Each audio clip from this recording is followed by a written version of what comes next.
So, for those who are not familiar with CRT television sets and monitors, especially color ones, degaussing is a thing. There's a lot of nickel and steel and shit in there that will hold a magnetic field or conduct a magnetic field, and that can really cause trouble, but it has to be there. The issue is that electrons are deflected by magnetic fields, just as they are by electric fields, and that can be our savior and it can be our bane.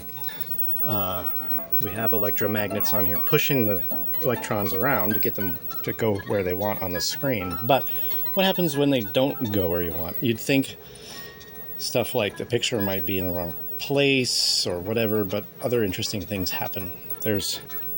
Can't see it, like,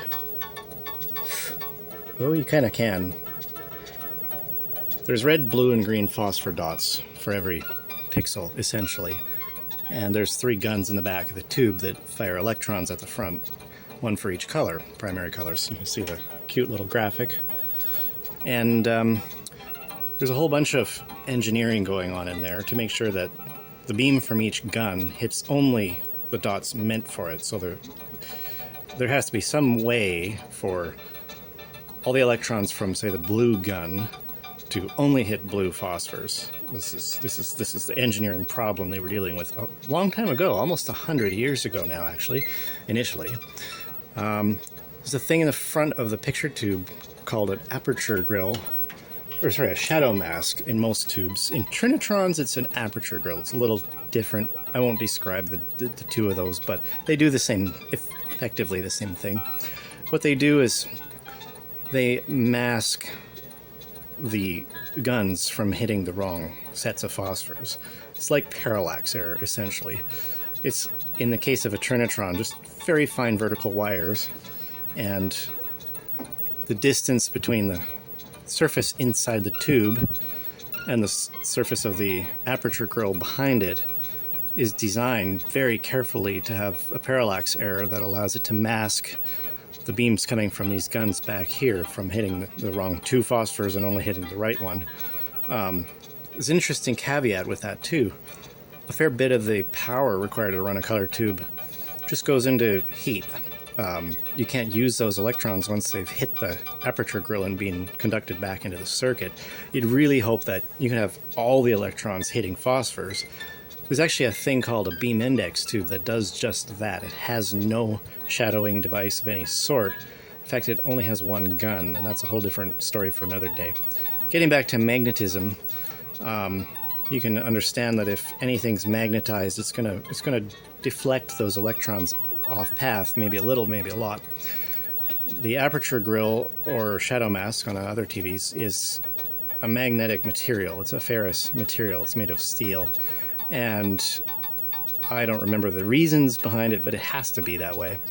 And that's a problem. If it gets magnetized, the electron beams will get bent on their way through it, and they'll start to bleed over and to hit the other colors.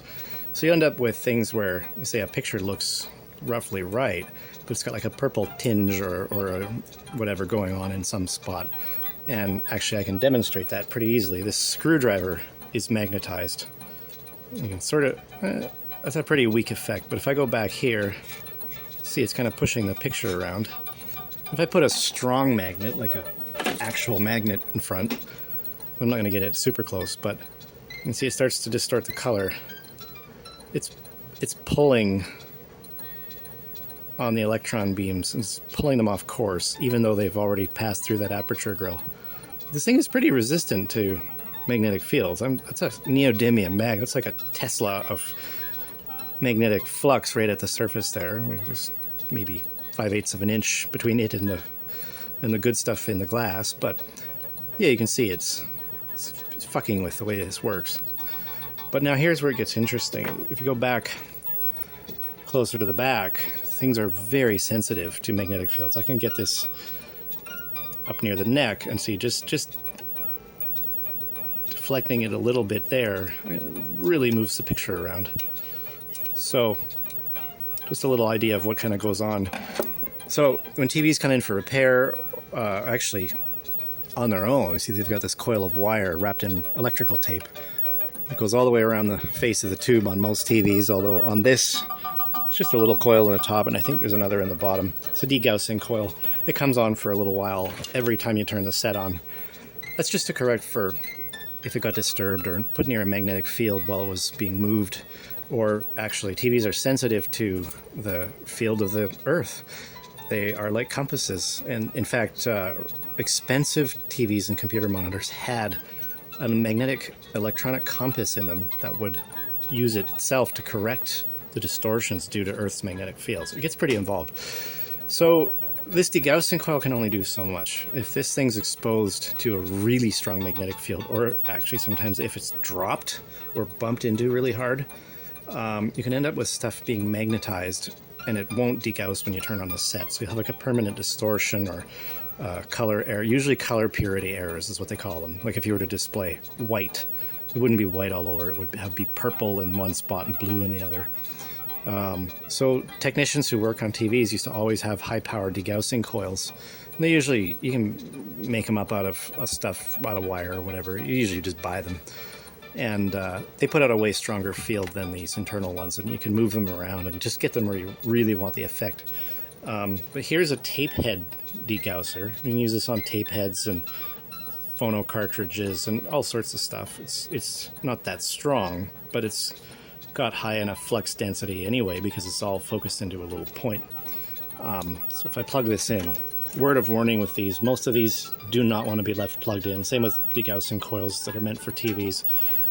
In order to get enough field strength, especially with no core, like on one of these, they run a ton of current. They'll burn up. You get a few minutes and you got to shut it off. That's just physics being nasty.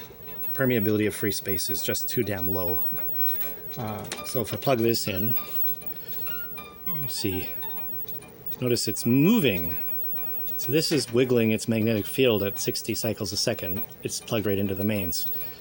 TV, color TV I should say, in North America has a field rate of 59.94 hertz. Powerline has a field rate of, or cycle rate I should say, of 60 hertz. So there's 60 millihertz, 0.06 hertz difference, and that's what you're seeing. Is it's a beating effect. It's like piano strings out of tune. It's just kind of fun trivia. Anyway, nothing to see there. That isn't strong enough to do much. But back here, oh, I can fuck it up good. and you'd think this was actually like bad for the TV. It doesn't do anything to it. It's just shooting electrons all in the wrong places. But sometimes if you get a neck assembly that's got enough magnetization that it won't converge or it won't reach purity, well, anytime you're adjusting purity or convergence, you should be doing this first anyway, because you don't want to calibrate something that's magnetized, and then it'll go out on its own. Again, normally we don't use this, but you can see the effect. I was doing this TV up, and I saw this opportunity to take a video. It's kind of cool. But yeah, that's kind of what's going on there.